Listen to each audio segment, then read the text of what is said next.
think this one will do. Yep, I think this one will make a good pole. Well, this is the one we're looking for. My name is Richard Harris, and I'm 16 years old. I'm a Gitskan Indian, and my father, Walter, is a master totem pole carver and a hereditary chief of our clan. He's just been commissioned to carve a 30-foot totem pole, and he's asked me to help.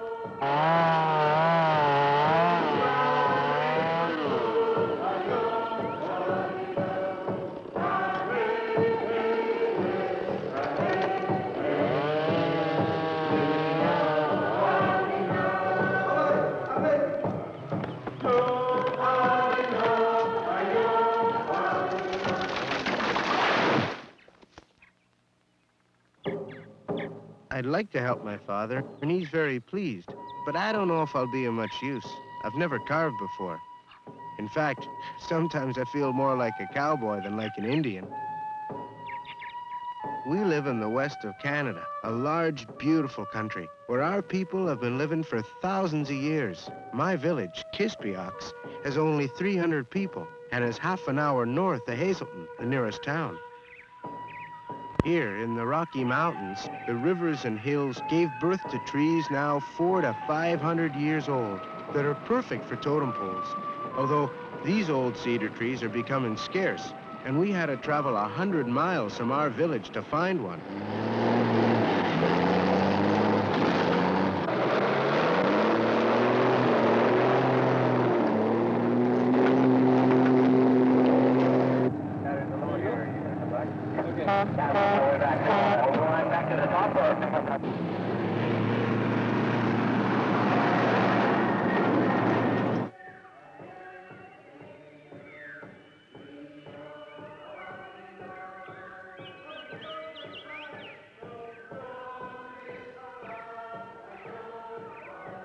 My father says that each totem pole tells a story, and that nobody really knows how old the tradition is.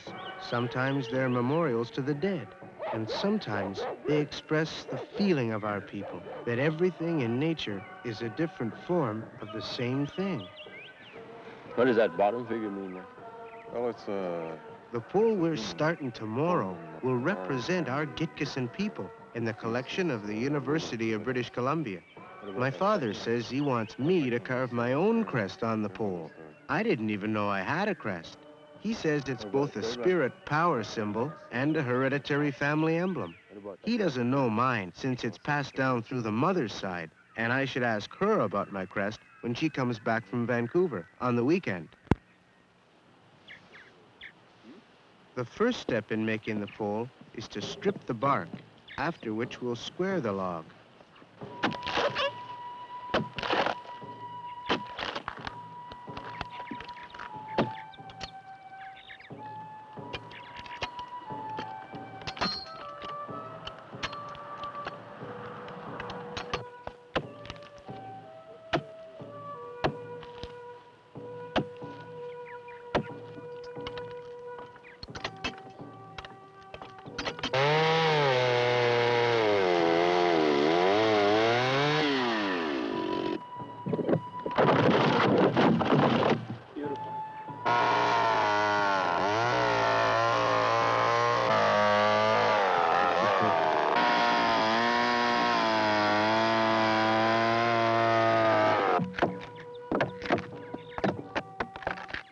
Finally, with my brother Rod's help, we shaped the front of the pole to prepare it for carving. Dad says my grandmother and some village elders will be at the graveyard this afternoon, and maybe they'll know about my crest.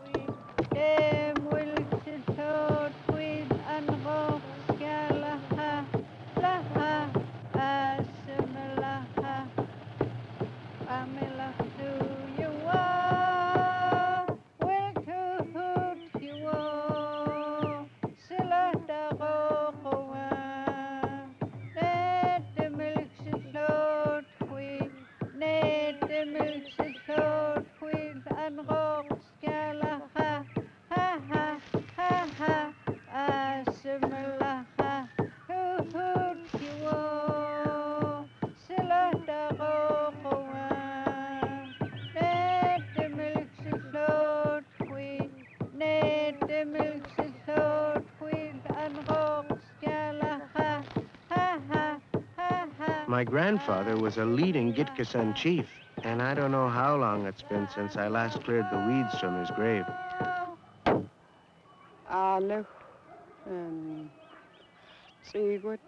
Clara Harris is my dad's mother, and though she's an expert on her family's crests, she doesn't know about my mother's line. Neither do Mary and Moses, who say that only my mother would know for sure.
This morning, my dad said not to worry about my crest. He's sure my mother must know. But I'm not sure if it'll help me find the spirit of my people's traditions. Although we live in Kispiaks, we work in nearby Kasan. When my father was young, the tribe had lost touch with its traditions. But by the 1960s, there was a rebirth of culture among Indians all over North America. It was then that our people built Kasan as a traditional village and a center for Gitkasan arts.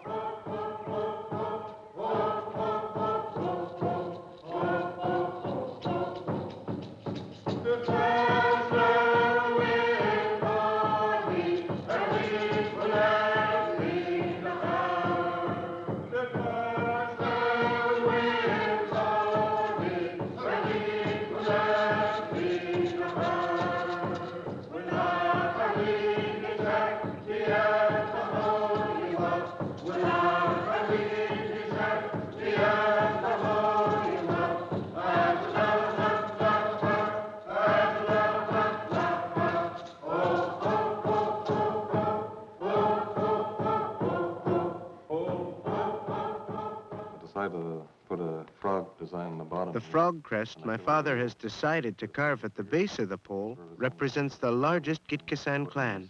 Above that, the fireweed killer whale for Dad's own clan. Then the mosquito. So where's my crest going to go? Up on And top. finally, So he's leaving space at the top for my crest. Whatever it is, I'll have to do a strong design people can feel, because it'll be 30 feet above their heads. Once Dad transfers the designs to the pole, we'll rough it in with power tools, and then begin the carving.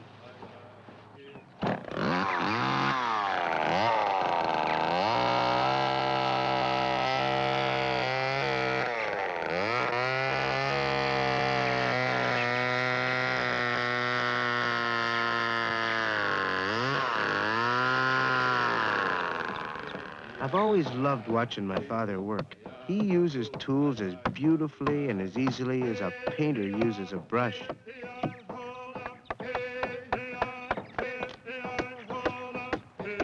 My father says our work is going well, and soon he'll ask Chester to do a ceremonial grouse dance to inaugurate the pole before the fine carving begins. This afternoon, I can catch some salmon for tomorrow's barbecue. My mother will be home then, and I'll be able to ask her about my crest.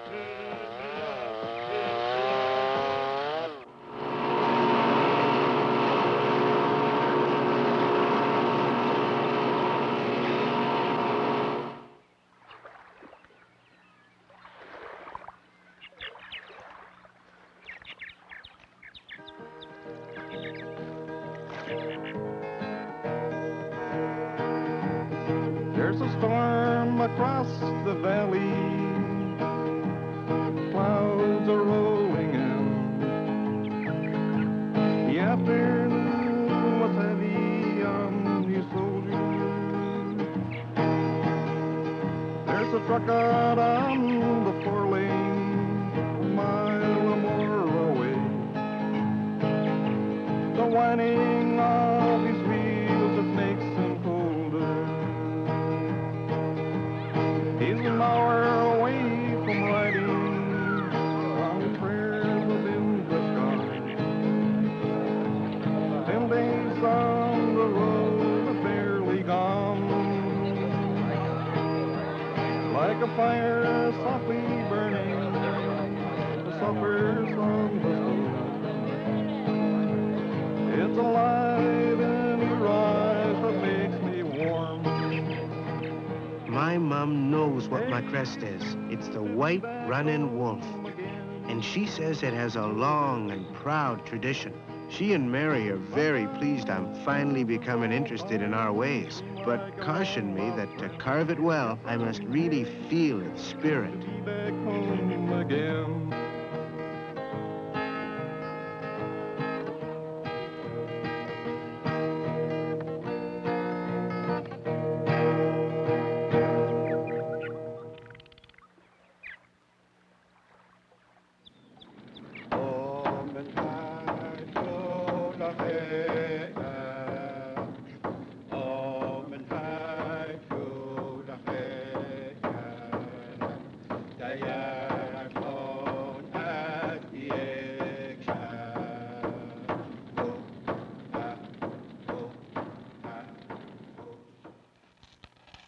Last night, watching the dance, I felt happy, and later the design of my crest came to me. My running wolf will be mounted horizontally across the top of the pole. My father thinks it's an excellent idea, and I'm very excited about it.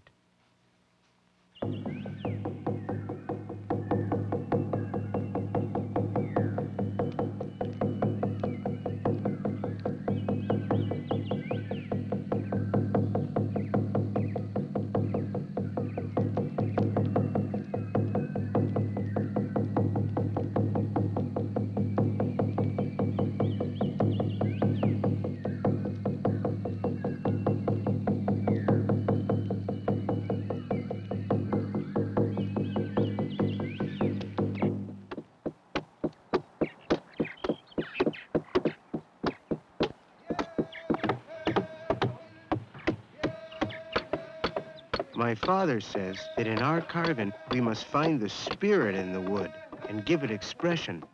And now, as I carve, I'm beginning to visualize the form my own crest must take. In just 1 week, the pole must be finished. I must start my crest tomorrow if it's to be ready. There'll be a big celebration at the university for the pole raising, and we're all gonna be there.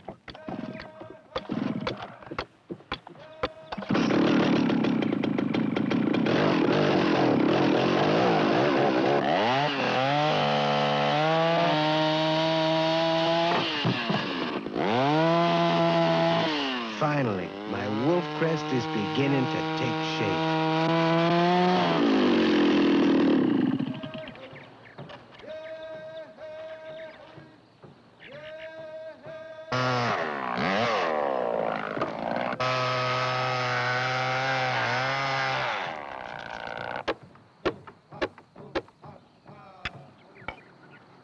You have to keep your just right angle. Dad makes all his own chisels and adzes, which are the chopping hatchets we use. And he wants me to know how to keep them sharp, so every cut will be clean and precise. You have to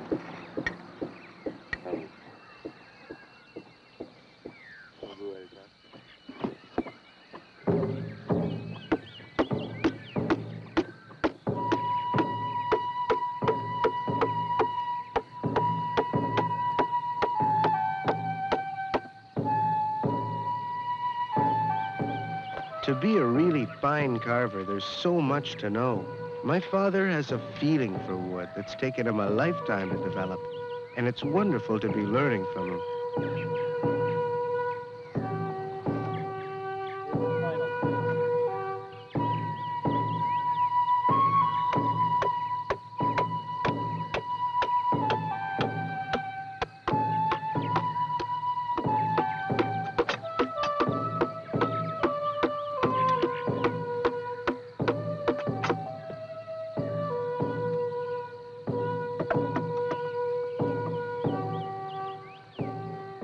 Today, we're putting the finishing touches on the pole, and on my crest, too.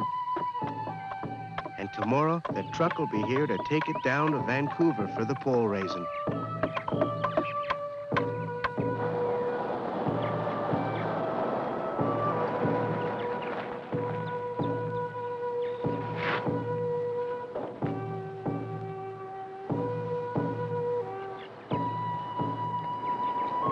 How'd you get the cheeseburgers? Couple of milkshakes.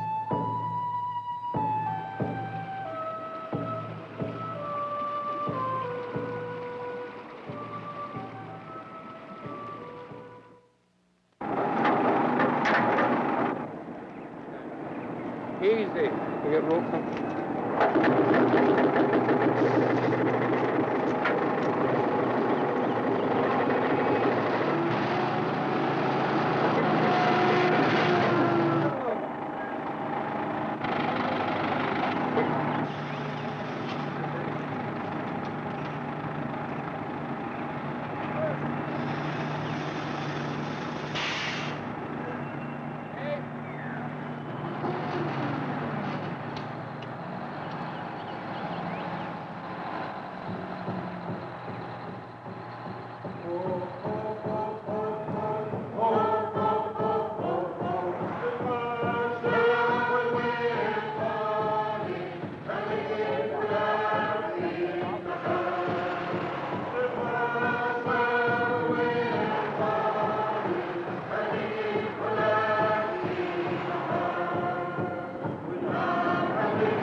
what an exciting day. When I look at my running wolf at the top of the pole, I feel like that wolf is part of me. And when I put on the wolf mask, I feel like I'm part of the wolf. It feels like I'm beginning to understand how my people see the world.